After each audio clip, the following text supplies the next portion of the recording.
What's up sa inyo mga boss? Welcome po sa Home TV. Bali sa video po natin ngayon ay ipapakita ko po sa inyo kung paano po mag-install ng electric submeter. Tapos po magwa-wiring po tayo ng isang ilaw saka po isang outlet.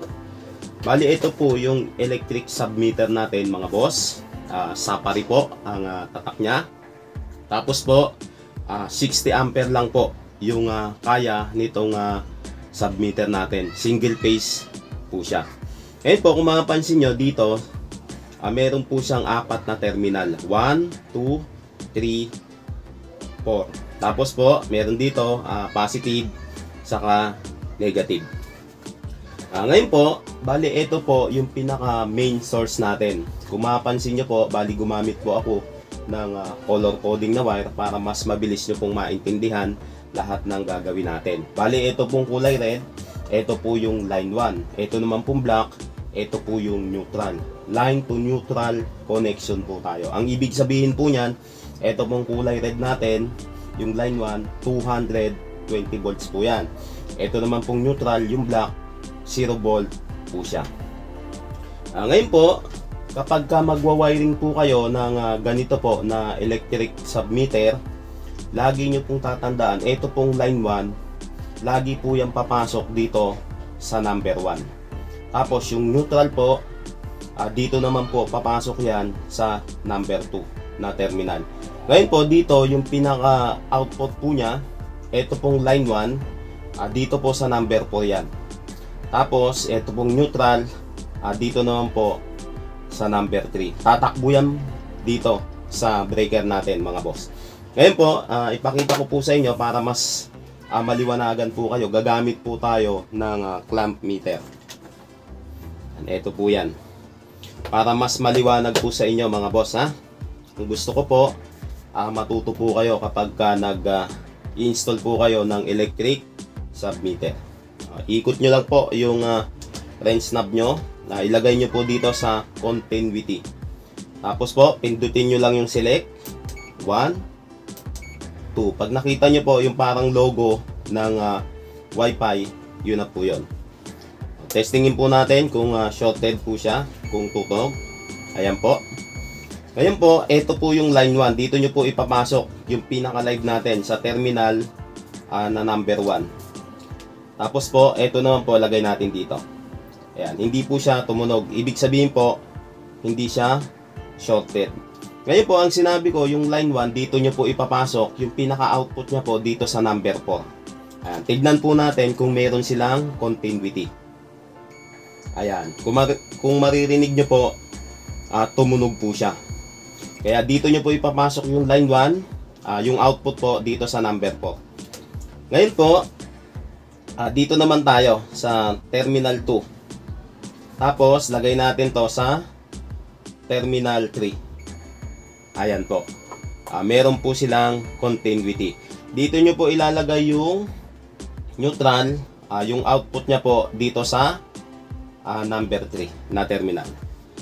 Ayan po. Ngayon mga boss, bali ilagay na po natin tong wire dito po sa terminal ng electric submeter para mas maintindihan nyo na po. Balatan na po natin. Kapag nagbabalat po kayo dito, medyo habaan nyo po. Yan. Kailangan sakto lang mga boss ha. Huwag naman yung sobra. Para maganda yung pasok niya dito sa terminal ng submeter natin. Ganyan po. Unahin po natin itong line 1. Dito po siya sa terminal number 1. Pasok nyo po dyan. Yan. Tapos po, ihigpitan nyo po yan.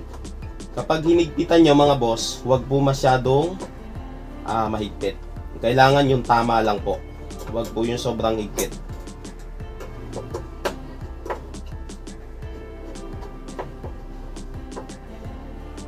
Ayan po. Ngayon po, itong neutral, dito naman po sa terminal number 2. Diyan nyo po ipapasok yan. Tapos, higpitan nyo po. Huwag po masyadong mahigpit mga boss ha. Kailangan sakto lang po. Ayan po.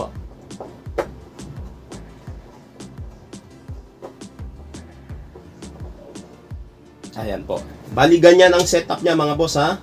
Yung line 1, yung live natin dito po sa terminal number 1, yung neutral dito po sa terminal number 2. Ngayon po, bali kailangan natin ng dalawang wire dyan mga boss para yung output nya na tatakbo dito sa breaker natin. Ito po yan. Line 1 po yung red, neutral yung kulay black. Balatan na po natin. Medyo habaan nyo mga boss para po maganda yung pasok niya dito sa terminal ng submeter natin. Ayan po. Ngayon po, pagka nabalatan nyo na po, unahin po natin tong may lalagay na. Ayan. Ito pong line 1 natin mga boss, dito po sa terminal number 4. Yan po yung pinaka output nya. Ayan. Medyo higpitan nyo po. Huwag masyadong mahigpit. Kailangan saktong-sakto lang po. Ayan po. Ito pong neutral, dito naman po sa terminal number 3.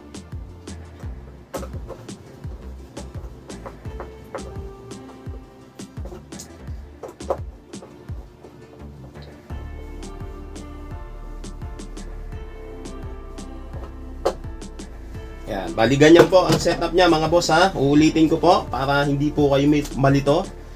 Yung line 1 po, pumasok sa terminal 1. Yung neutral, pumasok po sa terminal 2. Tapos po, yung line 1, dito po, yung output niya po sa terminal number 4. Yung neutral, yung output niya sa terminal number 3 po. Ngayon po, ito, tatakbo po yan dito sa breaker natin. Balatan ko na po para maintindihan nyo na po. Pag nagbabalat po kayo dito, sakto lang mga boss pagka dito po papunta sa breaker natin. Huwag masyado pong mahaba. Yung sakto lang po na papasok yung wire natin. Ayan po. Unahin na po natin tong line 1, yung kulay red. Yung line 1 natin mga boss, dito po sa kaliwang bahagi nyo ilalagay Pasok na po natin.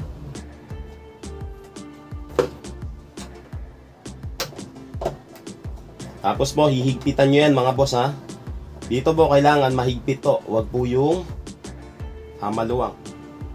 Yan po. Yung neutral naman natin mga boss, dito po sa kanang bahagi. Yan, pasok na po natin. Yan.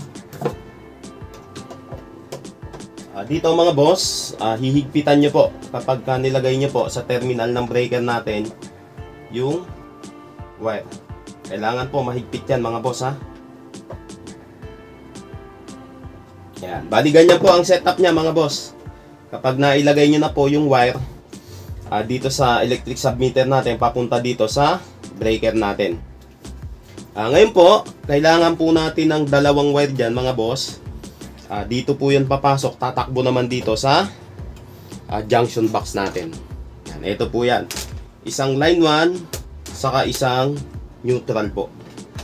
Yan, balatan na po natin para makita nyo na po. Sakto lang po, huwag masyadong mahaba.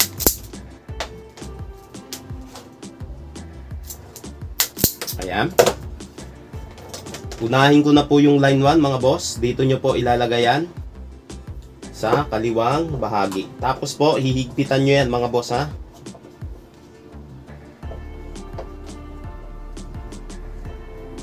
Ayan po. Ngayon po, ito naman yung neutral. Dito naman sa kanang bahagi. Hihigpitan nyo rin yan mga boss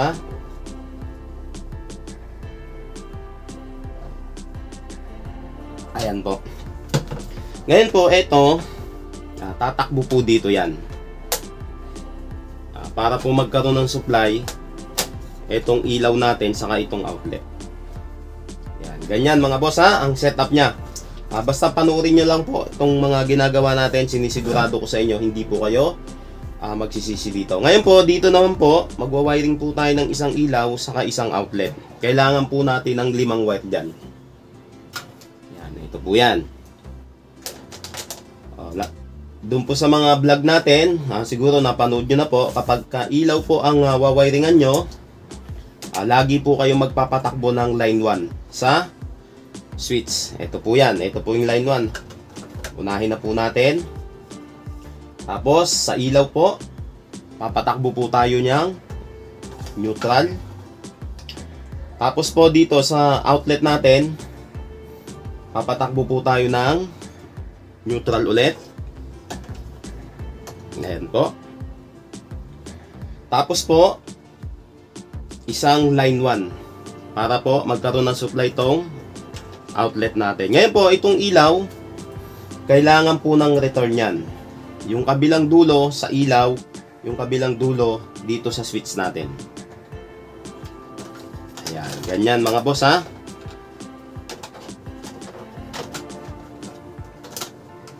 Ayan, bali ganyan ang setup niya mga boss ha.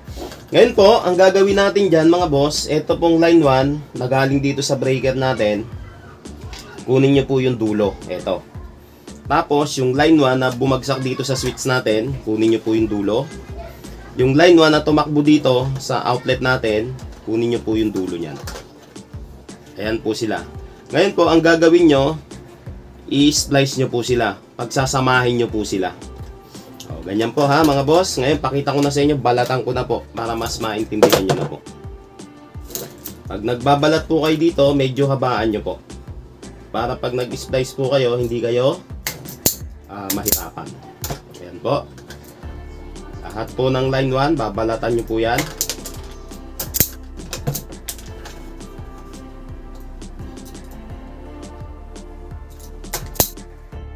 Ayan po. Pag nabalatan nyo na po, yan, ganito po ang gagawin nyo dyan. Pagsasama-samahin nyo po sila, ipipigtail nyo po sila. Nyo lang po, as gamitan nyo na ng plies. Dito mga boss, make sure lang po na mahigpit yung pagkakapigtail nyo. Kasi po, pagka maluwang po yan, hindi po maganda. Ngayon po, yung mga sobra sa dulo, bawasan nyo po yan. Tapos padaanan nyo pa po ulit.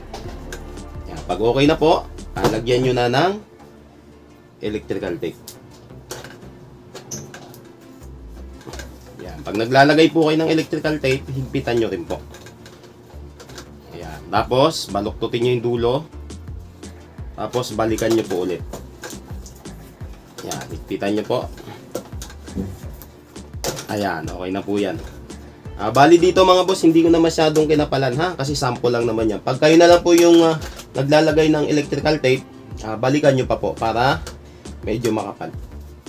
Ngayon po, ito pong neutral na galing dito sa breaker, tumakbo dito sa junction box, kunin nyo po yung dulo nyan. Tapos yung neutral na tumakbo sa ilaw, kunin nyo po yung dulo, ito po yan. Yung neutral na tumakbo dito sa outlet natin, ito po yan. Kunin nyo po yan. Sila naman po yung magkasama. Kung ano po yung ginawa natin sa line 1, ganun din po ang gagawin nyo dito sa neutral. Yan, balatan ko na po para mas maintindihan nyo na po. Medyo habaan nyo mga boss ha. Para pagka pinigtail nyo po sila, hindi po kayo mahirapan.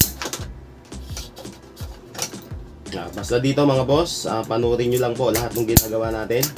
Kapag meron po kayong hindi naintindihan, i-comment nyo lang po, sasagutin po natin lahat yan. Ito po yung neutral. Ganyan po. Sasama-samahin nyo po sila. Twist nyo lang po, tapos gamitan nyo ng plies. Yan, ihigpitan nyo mga boss ha. Yan, yung dulo po, yung may matatalas, bawasan nyo po yan. Para pag naglagay po kayo ng electrical tape, hindi mabubutas. Pag okay na po, lagyan nyo na ng electrical tape. Yan, baluktutin nyo yung dulo. Unahin nyo po. Yan, okay na po. Bali ganyan ang setup niya mga boss ha. Kapag napagsama-sama nyo na po yung line 1 saka yung neutral. Ngayon po, bali ikabit na po natin yung 1 gang switch natin. Yan, ito po yan. Ito pong line 1 mga boss, dito nyo po ipapasok. Tapat po nito. Ito pong return dito sa kabila, tapat po nito. Lagay ko na po para mas maliwanagan po kayo. Yan. Dito po, dito nyo ipapasok mga boss. Dalawa yung butas niyan mga boss, kahit saan nyo po ilagay dyan. Hatak, okay na po. Ito naman pong return. Yan. Yung return po dito, kahit saan po nyo ilagay dyan, dalawa yung butas, isa lang po yan, kahit saan nyo po ipasok yan. Hatak, okay na po. Bali ganyan po ang setup niya mga boss kapag naipasok nyo na yung wire dito sa terminal ng 1 gang switch natin. Ngayon po, dito naman po tayo sa receptacle natin. Palatan na po natin.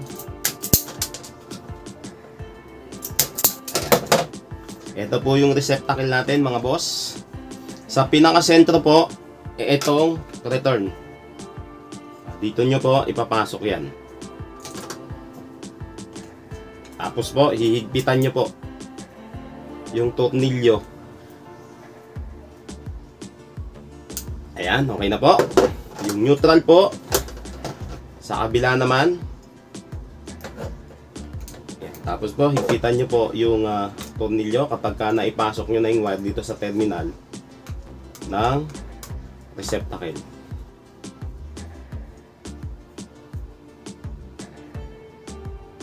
Ayan, bali ganyan ang setup niya mga boss kapag nailagay nyo na yung wire sa terminal ng receptacle.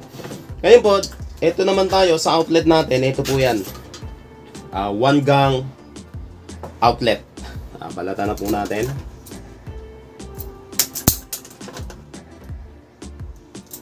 Yan. Dito po may makikita po kayo na L dito, ibig sabihin line 1 po yan. Sa baba po yung N neutral. Ngayon po yung etong line 1 natin, dito nyo po ipapasok. Dalawa po yung butas nyan, kahit saan nyo po ipasok dyan. Ayan po.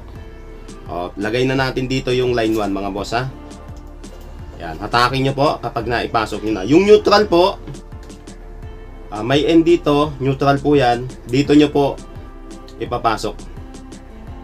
Mga boss dito nyo po ilalagay. Pasok ko na po. Hatak.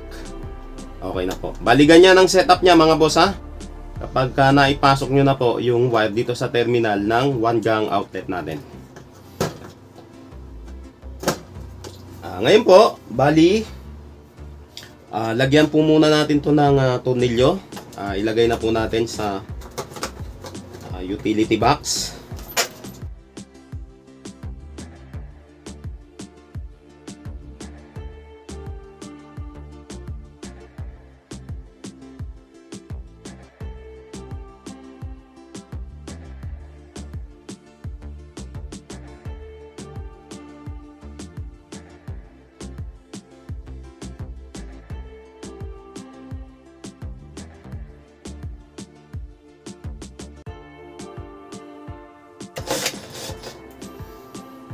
Yan mga boss, bali takpan na po natin para malaman po natin kung tama po ba yung ginawa natin. Lagyan na po natin ng takip yung ilaw natin, yung switch, yung outlet. Tapos po, lagyan natin to ng bumbilya. Ngayon po, para malaman po natin yung ginawa natin kung tama po ba siya, gamitan po natin siya ng clamp multimeter. Yan, ikot nyo lang po, lagay nyo sa continuity. Ayan po. Ayan, tumutunog po siya. Testerin po natin. Okay po siya. Ayan, okay po siya. Ibig sabihin, tama po yung pagka-wiring natin mga boss ngayon po, bali dito mga boss, gumamit po tayo ng 20 ampere na breaker. Kasi po, meron po tayong outlet sa ilaw. Siyempre, pagka naglalagay po kayo ng electric submeter sa mga apartment, mayroon pong kasamang outlet yan. Hindi naman puro pwedeng ilaw lang po. Kaya ang nilagay po natin 20 ampere na breaker, tapos yung wire po natin number 12 po siya. Kasi iyan po yung tamang size ng wire para dito sa 20 ampere na breaker. Tapos dito mga boss, bali hindi po ako naglagay ng flexible dito kasi po gusto ko makita nyo po kung paano po natin ginawa. Pero pag kayo na lang po yung nag-i-install ng electric submeter, lagyan nyo po ng flexible yan para maganda. Yan. Tapos po ito, tatakpan nyo rin po yan. Yan. Ito po, lagay natin dito. Ayan. Ganyan po yan mga boss ha. Kapag tapos na po kayong mag wiring, lalagyan nyo po ng cover yan.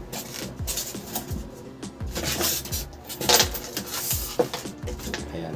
Nawala po yung tornilyo. Basta pag kayo na lang po yung nag-set up, lagyan nyo po ng cover yan. Bali, ginanyan ko lang po para mas mabilis nyo pong maintindihan. Ngayon po, bali, subukan na po natin kung tama po ba yung ginawa natin. I-on po natin yung pinaka main breaker natin. Yan po. Tapos, ito pong breaker natin, i-on na po natin. Ayan po. Siya nga pala mga boss, kapag naglalagay po kayo, nag-i-install kayo ng electric submeter, lagi nyo pong tatandaan, ito po, laging nauuna dito. Tapos yung breaker nya, dito po. Tapos yung mga ilaw, outlet. Huwag po yung ito malalagay dito, yung magkakabaliktad sila. Mali po yun. Kasi po, kapag nagkaroon po ng shorted dito, kapag ito po, yung inuna nyo dito, may tendency po, bumilis yung ikot ng electric submeter nyo. Kaya dapat po, ganito po yung pagkakasetup nyo.